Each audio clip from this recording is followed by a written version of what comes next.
В Украине стало меньше переселенцев. Люди возвращаются домой из-за прекращения активных боевых действий на Донбассе и проверок на подконтрольной украинской территории. Большинство из тех, кто остался, уже не нуждаются в гуманитарной помощи, то есть продуктах и вещах. Об этом сообщил представитель правозащитных организаций.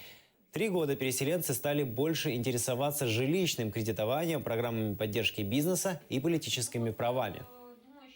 Официальная статистика не дает возможности смотреть динамику выезда и въезда, а только дает общее количество, то мы не можем сказать, либо это очень много людей уезжает, либо уезжает больше, чем приезжает, либо то, что просто это уменьшение за счет проведения верификации. Мы пытаемся разобраться на самом деле в этой ситуации, но такая тенденция. Есть часть людей, которые не смогли адаптироваться, и они возвращаются. И, к сожалению, такая тенденция, она сейчас увеличивается. Чем менее интенсивные боевые действия на Востоке, тем больше этот поток.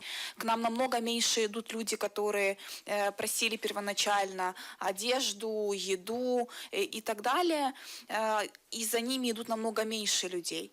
А наоборот, приходят за совершенно иными услугами касательно развития бизнеса, социальной интеграции, каких-то проектов, которые они могут реализовывать. За 3 года действительно изменился запрос, и это означает, что изменились сами люди. Они хотят видеть действительно долгосрочные программы, будь то жилищного кредитования, либо какие-то другие там вопросы их интересуют, интеграции через выборы в местные советы.